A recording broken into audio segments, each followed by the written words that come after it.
December 16 through 26, 1944, the Ardennes ignites.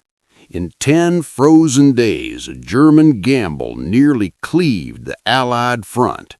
The tiny town of Bastogne became a lightning rod of feet, and one blunt promise by General George S. Patton reshaped an entire campaign. This is the story of how the 101st Airborne held the crossroads, how 3rd Army turned north, and what General Omar Bradley said when Patton vowed to move heaven and earth to save them. German armored spearheads punched through the Ardennes on 16 December 1944, a region Allied planners considered quiet. Fog and winter weather cloaked the buildup. The Germans hoped to drive to Antwerp and split the Allied front. Communications were scrambled, Allied lines thinned after months of hard fighting. By the 17th to 18th, local American formations were racing to plug gaps while higher headquarters struggled to make sense of an assault on this scale. The suddenness of the blow forced hurried, desperate decisions at Corps and Army level, the sort of decisions that would test leaders, logistics, and the mettle of men on the ground. Bastogne mattered because 7 major roads converged on it. Whoever held the town controlled movement across the region. Elements of the 101st Airborne and attaching units fought their way into town in mid-December to seize and hold those crossings. Within days, the enemy had sealed the approaches. By the 20th, Bastogne was effectively encircled. Supplies and medical care dwindled. Cold, hunger, and shell fire were constant. Brigadier General Anthony McAuliffe's terse reply to a German surrender demand, nuts, crystallized the stubborn spirit inside the perimeter. Holding Bastogne bought time for higher command to decide whether to commit major armored forces or to risk losing the Bulge entirely.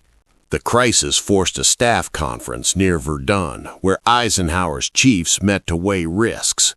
Intelligence had been mixed, but Colonel Oscar Koch of 3rd Army had warned Patton earlier that a major German spoiling offensive was possible. Patton's staff had contingency plans ready. In the meeting, Patton stunned colleagues with his readiness to pivot. Versions of his pledge vary in wording. Witnesses recorded Patton offering to attack with 2 or 3 divisions within 48 hours. Some accounts say 3 divisions in 48 hours. Sources differ on exact phrasing. Bradley pressed for realistic appraisal. Eisenhower needed a concrete timetable. Patton's answer galvanized the room and set 3rd Army in motion to turn north and strike into the Bulge, a maneuver of logistics and daring that would become central to relieving the besieged men at Bastogne. On the morning of 19 December, Patton ordered 3rd Army to execute one of the boldest lateral pivots of the war. His forces would halt their planned eastward operations and shift northward to strike into the Ardennes.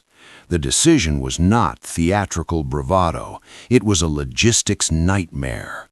Roads clogged with winter traffic, fuel and spare parts pre-positioned for an entirely different access, and men exhausted from months of campaigning all had to be rerouted.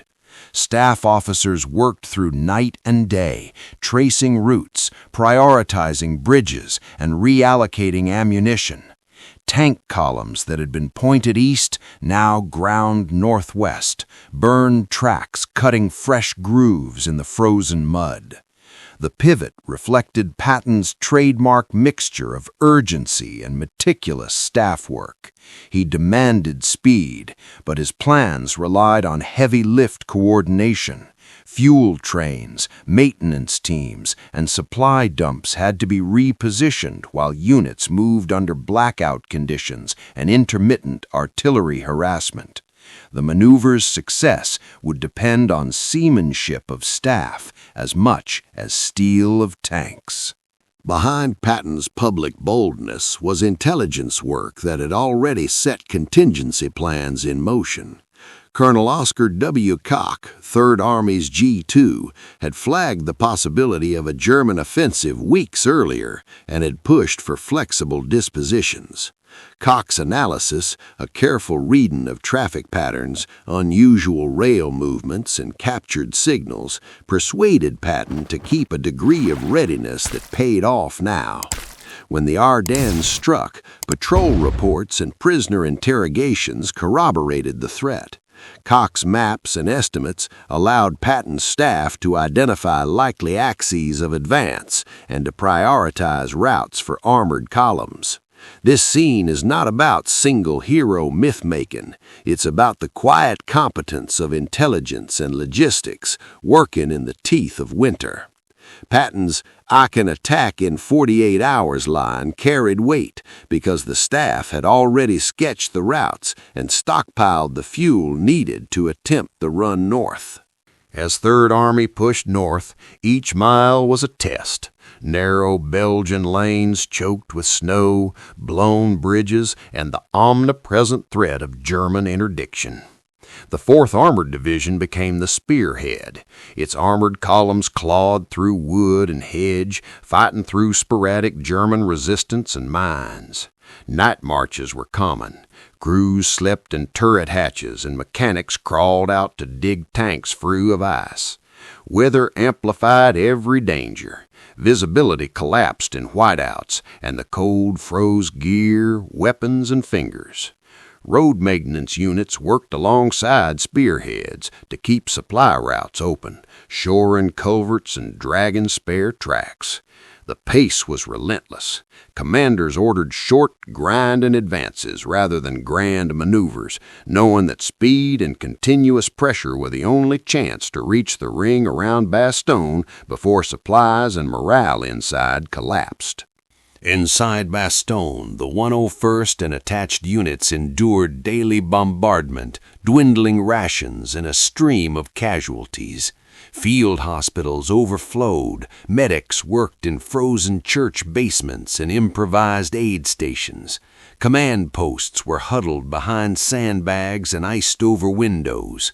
Brigadier General Anthony McAuliffe's leadership combined stubborn humor with uncompromising direction.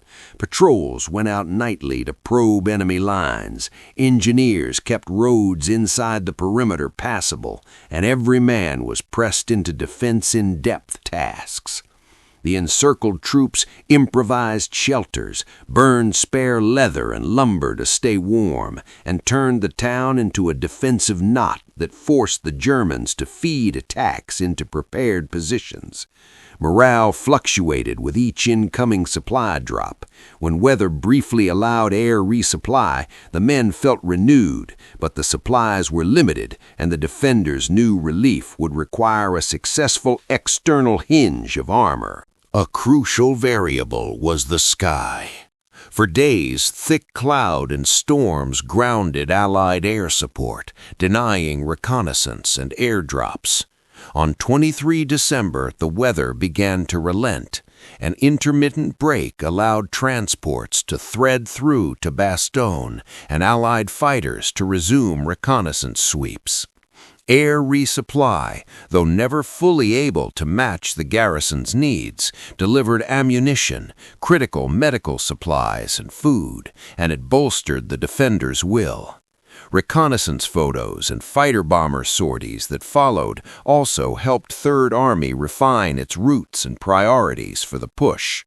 The weather window, short as it was, became the hinge on which plans could be sharpened. Patton's columns exploited the respite, refueling forward dumps and adjusting timing for the coming armored thrust that would seek to pierce the encirclement. As daylight shrank and snow hardened, German units intensified their attempts to finish Bastogne. Artillery concentrations became the chorus that never stopped. High explosive and mortar rounds hammered streets, buildings, and supply dumps. Reconnaissance patrols from both sides probed for weak points. Local counterattacks were launched night after night to keep the enemy off balance. The Germans used infiltrations and small armored thrusts to try to sever the thin supply trails leading into the perimeter. Inside, defenders improvised booby barriers and layered trench lines to blunt every probing penetration. Casualty evacuation became a nightmare. Ambulances bogged on rutted lanes, and litter bearers carried wounded across frozen courtyards under periodic shell bursts. The intensity of the squeeze tested leadership at battalion and company level. It was leadership in the trenches, not headlines, that kept the perimeter intact. At high command, Omar Bradley's staff ran a relentless cost-benefit calculus. Commit more armored reserves to the north and risk openings elsewhere, or accept the loss of key positions to preserve the broader front. Bradley's concern was strategic continuity, holding the line while preventing the German salient from widening. Communications between SHAEF, 1st and 3rd Armies were brisk and sometimes tense. Staff officers exchanged maps, courier reports, and logistical estimates around the clock. Bradley needed assurance that a relief drive could arrive in time to prevent catastrophic collapse inside Bastogne without starving other sectors of fuel and ammunition. The balancing act was delicate. Every hour of delay increased the chance of rout. Every diverted truck risked shortages on other fronts. When Patton offered an audacious timetable, those calculations abruptly shifted from theory to action. Third Army's armored columns closed ranks and accelerated. Engineers cleared roads and repaired bombed bridges. Reconnaissance led every turn, scouting for tank-killing anti-tank positions. Units moved in echelon to maintain momentum and protect flanks from German counterattacks. Small formations made local gains that compounded into strategic leverage. A captured crossroads, a cleared culvert, a knocked-out enemy gun that opened a vital route. Night moves, short daylight pushes, and constant maintenance kept the lead elements mobile. German resistance, sometimes fanatical and sometimes disintegrating, gave ground unevenly. But the cumulative pressure of armor, artillery, and air interdiction began to sap the ring's coherence. Man and machines that had been months from each other found themselves thrust into an unplanned rendezvous. On 26 December, spearhead elements fought their last yards into the ring and made contact with Bastogne's defenders. Tanks and infantry met exhausted but relieved troops in streets still smelling of cordite and smoke. The first armored vehicles to push into the perimeter changed the tenor of the defense. The arrival signaled not merely a tactical reinforcement, but the beginning of the encirclement's collapse. Supply flow improved almost immediately as engineers opened emergency lanes and rear units began ferrying rations and medical aid. The handshake between armored gunners and paratroopers was a quiet, raw moment. Men who had endured weeks of privation saw in the steel of arriving tanks the tangible proof that their sacrifices were not in vain. The relief sealed a turning point. The Bulge's momentum stalled, and the Germans began to lose the initiative they had bought with such ferocity. After the breach, the focus shifted from desperate defense to exploitation and consolidation. Patton's northward run alleviated one crisis, but it created ripples. Supply lines strained, units needing refit, and commanders reconciling the cost of rapid redeployment. Eisenhower's staff moved to stabilize the front, redistribute reserves, and rebuild logistical continuity. Private accounts from the period show a mix of weary satisfaction and sober reflection among senior leaders, relief at the immediate success, but clear awareness of how close the Allies had come to strategic disaster. Historians later debated the precise phrasing of promises and who anticipated which moves, but the operational fact remained: coordinated command, intelligence work, and the man on the road combined to blunt the German gamble. Bastogne's survival became a moral and material turning point for the Ardennes campaign. With Bastogne relieved, Allied forces shifted from local rescue to systematic counterattack. Patton's armored thrust bought space. Commanders on both sides reorganized battered formations and patched shattered supply webs. Units that had made the run north were immediately cycled for maintenance and resupply. Crews replaced worn road wheels, guns were bore-sighted, and mechanics worked through freezing nights to keep tanks combat ready. On the German side, fuel shortages, depleted infantry, and disrupted rail hubs limited their ability to sustain thrusts. Some divisions had never fully recovered from monthly attrition. The Allies exploited interior lines. Artillery concentrations and coordinated fighter-bomber strikes increasingly blunted German counterattacks. By early January, the bulge in the front began to flatten. Territory was regained, prisoners processed, and the strategic initiative returned to Allied hands. The cost had been high, but the operational cohesion between intelligence, logistics, and armored maneuver, the same elements that had enabled the relief, now enabled the rollback. The human cost of the siege persisted long after tanks rolled in. Field hospitals overflowed with frostbite, gangrene, and blast injuries. Evacuation chains strained to move the most grievous cases to rear hospitals in France and Luxembourg. Many wounded endured long ambulance rides over frozen roads. Surgical teams improvised with scarce blood plasma and limited antibiotics. Psychologically, the survivors bore the imprint of close quarters combat and prolonged deprivation. Chaplains, aid societies, and military psychiatric units documented symptoms of exhaustion and acute stress among men who had held under continuous bombardment. Replacements poured into units to fill gaps, but cohesion and combat effectiveness required time to rebuild. The logistical victory of relief mattered not only for ammunition and fuel. It meant medical attention, letters home, and the restoration of basic dignity to men who had endured near impossible conditions. The collapse of German momentum produced a flow of prisoners and captured documents that enriched Allied intelligence. Interrogations of surrendering German soldiers revealed dislocation of supply chains and morale collapse in several units. Captured orders and rail manifests confirmed fuel shortages and hesitation among some German commanders. Allied MI units rapidly exploited this material, updating operational overlays and adjusting interdiction priorities. POWs were processed at transit camps.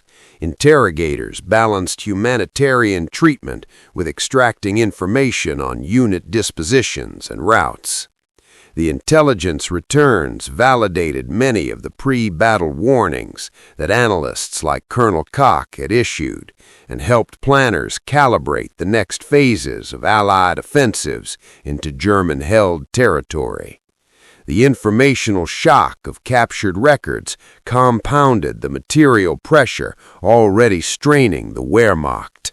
In the weeks after Bastogne, private cables and staff notes reveal measured relief tempered by strategic introspection among Allied leaders. Bradley focused on restoring continuity across armies and ensuring that the resources committed to the Ardennes did not produce fresh crises elsewhere. Eisenhower's role was to balance operational boldness with theater-wide stability. Patton, for his part, defended the rapid pivot as the correct operational gamble. His orders, insistence on staff preparation, and ability to marshal logistics under pressure were repeatedly cited in after-action reviews. Historians later parsed each leader's public posture and private memos. Critics argued about who anticipated what and when. Supporters emphasized the interplay between audacity and staff competence. The consensus among careful scholars is pragmatic rather than hagiographic. The relief of Bastogne was a product of many competent acts. Beneath the famous personalities were staff officers, scouts, engineers, drivers, and medics whose work made the headlines possible. The Ardennes campaign became a textbook case in the primacy of logistics, intelligence, and flexible command. The Germans had gambled on surprise and tempo, but lacked the depth of supplies, especially fuel, to sustain an extended offensive.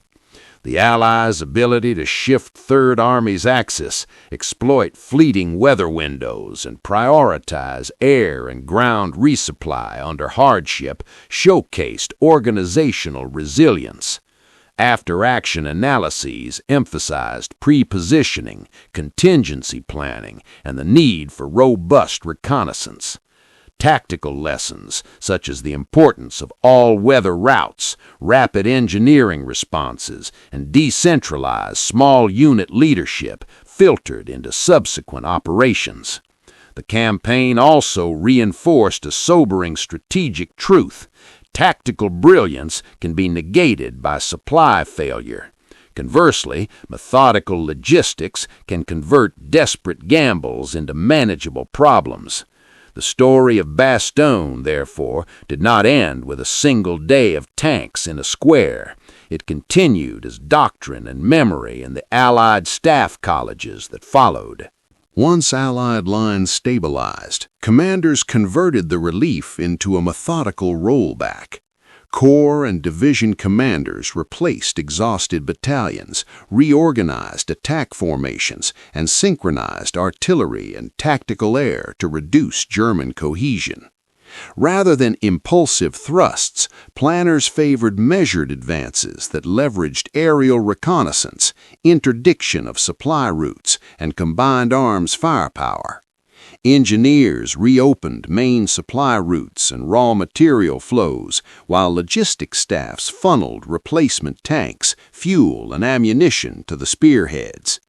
German forces, short on fuel and increasingly cut off from railheads, fell back unevenly. Pockets resisted, but without the depth of supplies required for sustained offensive action. Operationally, the Allies applied pressure where intelligence identified thin lines, and the Bulge gradually lost shape as organized resistance gave way to withdrawal, capture, or surrender. Sustained operations demanded a rapid rehabilitation of combat power. Replacement depots funneled trained men to depleted units. Ordnance and maintenance depots worked round the clock to return tanks and half-tracks to service. Medical units continued to evacuate the most critical casualties to base hospitals, while rear area training cadres molded replacements into cohesive squads under veteran NCO supervision. Commanders balanced the urgency of exploiting German weakness against the risk of sending understrength units into costly attacks. Unit diaries from the period record a weary rhythm, a day of repair and refit, a night of rotation into the line, and constant shuttling of supplies. This logistic regeneration allowed sustained Allied pressure deeper into the Reich over the following months. The Ardennes campaign had immense civilian costs. Shattered villages, displaced families, and wartime privations intensified by winter. Relief teams and military government units moved to restore order, reopen local clinics, and distribute flour and medical supplies. Liberated villages showed scenes of mixed relief and devastation. Many civilians had endured house-to-house fighting, winter hunger, and the loss of family members. Military civil affairs units documented property damage, organized shelter, and coordinated refugee movements to safer areas. The campaign's end did not instantly restore normalcy. Rebuilding infrastructure, reopening markets, and reconnecting families took months, but Allied stabilization efforts reduced immediate suffering and allowed local economies to begin the slow process of recovery. The Ardennes offensive exacted a heavy toll.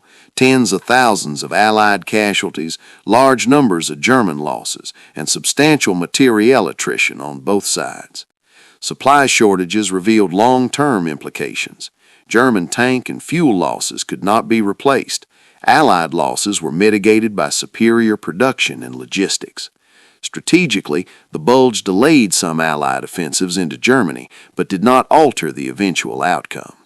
Theater commanders integrated lessons on route redundancy, fuel reserve buffers, and the need for continuous intelligence, changes that influence the tempo of follow-on operations.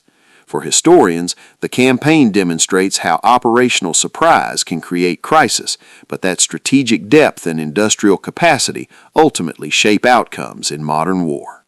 Newsreels, frontline photographers, and wartime correspondents shaped public perception of Bastogne and Patton's drive north. Film reels of tanks entering beaten towns, reporters' dispatches, and later veteran memoirs constructed a narrative of resilience and redemption. Yet contemporary critics and later historians cautioned against oversimplified hero narratives. Many of the decisive acts were collective and logistical. Press coverage emphasized figures like Patton and McAuliffe, which helped rally public support and morale, but also led to disputes over attribution and nuance. Over the following years, oral histories and unit histories fleshed out a more complex picture, a mosaic of small unit leadership, staff planning, ruthless weather, and industrial logistics, rather than a single heroic stroke. These divergent accounts entered the public record and sparked vigorous debate among veterans and scholars alike. Scholars and participants have long debated who anticipated the Ardennes offensive and whose decisions were decisive. Some credit early intelligence warnings and staff contingency work. Others emphasize bold operational command decisions. Close readings of staff diaries and intercepted traffic reveal that both elements mattered. Forewarning enabled faster responses, while audacity and logistics converted readiness into field success. Historians also scrutinize the oft-repeated line attributed to Patton about attacking with 2 divisions in 48 hours versus alternate phrasings. Variations reflect differing witness memories and shorthand in staff notes. The historiography underscores a core lesson. Historical truth is complex, composed of fragmentary records that scholars must synthesize, not simplistic slogans. Bastogne endures in military teaching and public memory as a case study in defensive tenacity, the value of flexible command, and the indispensable role of logistics and intelligence. Doctrine codified lessons on redundancy, engineer support, and the integration of air-ground resupply. Memorials, unit reunions, and preserved battlefields keep the memory alive, emphasizing the ordinary soldiers whose grim endurance preserved strategic lines. The campaign's final judgment is neither simple adulation nor reductive blame. It is a study in complexity, surprise and risk, local heroism and systemic support, bitter cost and strategic recovery. For the men who lived it, Bastogne was a crucible. For historians and soldiers who followed, it became an enduring lesson in how modern war is won and remembered. Thank you so much for watching. Please subscribe to support our channel.